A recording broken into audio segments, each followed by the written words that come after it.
Hi, I'm Diana LeBlanc, and the subject of my presentation is Tom Hartman, who is one of the smartest guys I know. This is Tom Hartman, and in 2004, somebody told me that civics was no longer taught in school. I was shocked. How are people supposed to know about government if government isn't taught in high school?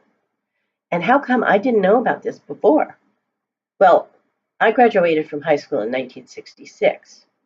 And according to Amanda Litvinov in a 2017 article in neatoday.org, up until the 60s, at least 3 separate courses were taught in American high schools on either civics or government. But after the 60s, civics courses were slashed to make way for more core subjects.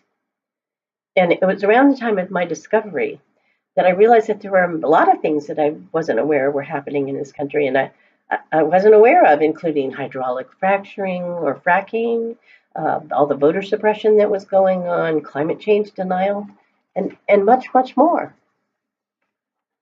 Those things were not being discussed much in the mainstream media. And I believe that the reason for that is that we no longer have media that is not for profit with the duty of serving the public, as it did before 1987. And in 1987 was when Ronald Reagan rolled back the Fairness Doctrine. And then mainstream media is now for profit and it must make money. It's become more entertainment than news. It's not fake news, it's just not complete news. If you have a radio or TV program and you're largely funded by a pharmaceutical company, are you necessarily going to talk about the high price of pharmaceuticals? Probably not. And maybe no. Therefore, many of us are not aware of what's going on in this country. So many things that are occurring, for instance, the elimination of civics in school, and for that matter, teaching of cursive writing is being eliminated. That's bizarre. And the increasing cost of pharmaceuticals, suppression of the vote of millions of people, and the promotion of for-profit prisons, for example. And those things need to be addressed and talked about. So I started to look for other sources of information. And that's when I discovered Tom Hartman. Tom Hartman is an entrepreneur, a prolific writer of over 28 books, and a radio and television host. And he's an inspiration to many, including me.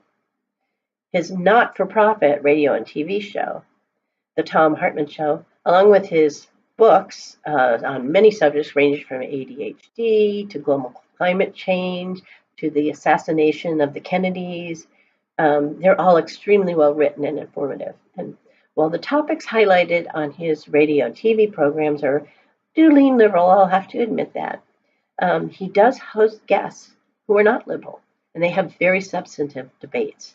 And any caller who calls in that does not agree with Tom is advanced to the beginning of the line so that the discussions are not at all one-sided.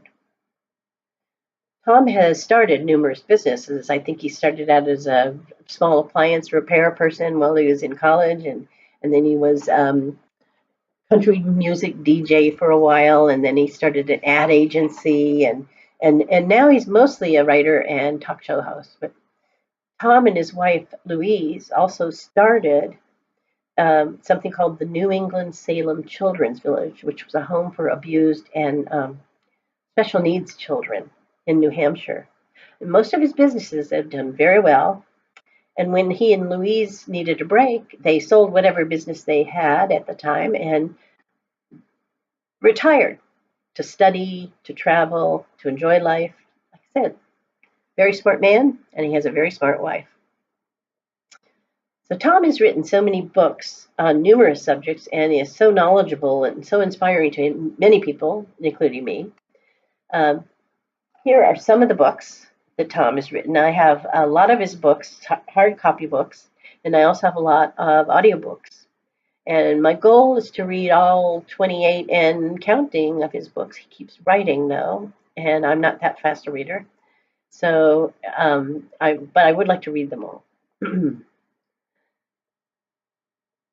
One of my favorite books so far is The Last Hours of Ancient Sunlight. It's hard to see because it's a dark cover. Um, but it's basically ancient sunlight is fossil fuel, which is fast disappearing, and we can no longer rely on it. So we have to find some other means to survive, or we're not going to survive at all. Well, Tom wrote that over 20 years ago. People still need to get that message, and so it's just as relevant today as it was in 1998. Actually, I think it's more relevant today. The book that might be of most interest to this class is Cracking the Code. Now, cracking the code is about communication, especially communication with those that don't agree with you. That can be very handy these days, especially at Thanksgiving. Other Tom Hartman books that I've really enjoyed reading is Rebooting the American Dream. They're all back here. Threshold, published in 2009, and What Would Jefferson Do? I don't have that. I think I loaned that to someone. Either that or I have it on audiobook. What Would Jefferson Do stemmed from Tom's discovery of a box of Jefferson's writing in an old house he was living in Vermont. It's very fascinating. He still has more books coming since he writes about 2 a year. So I've got my work cut out for me. I discovered that I felt so much less distressed about things when I felt I was getting the real information on what was happening. Before that, I was beginning to feel like the frog in the pot of boiling water, and I didn't realize that the temperature is getting hotter because it's getting hotter so incrementally, and you're not realizing. I prefer to know that the water's set to boil so that I can do something about it, like jump out of the damned pot. I wanted my eyes to be open, and Tom Hartman helped me to do that. Tom Hartman also introduced me to other progressive thinkers. For years on Friday, I listened to Vermont Senator Bernie Sanders on a program that Tom hosted called Brunch with Bernie. So I was listening to Bernie Sanders long before he ever threw his hat into the ring for president. Tom has also hosted other progressive thinkers and for instance, economists like Ravi Batra, who wrote The New Golden Age, or Thomas Piketty, who wrote Capital in the 21st Century. I don't think without Tom, I wouldn't have discovered those writers and thinkers, and I certainly wouldn't have read them. Another point I'd like to bring up is that having a college education, while really nice to have, doesn't necessarily make you smart. Tom does not have a formal 4-year degree, although he did go to college early on before he got busy with other things. Because of all his wonderful writing, in September of 2013, Tom was granted an honorary doctorate of humane letters from Goddard College in Port Townsend, Washington. I believe that one of the most wonderful assets to have in life is curiosity and a love for learning. And Tom has that in spades. And Tom also has the ability to convey his love for learning to others. He's just a natural born teacher.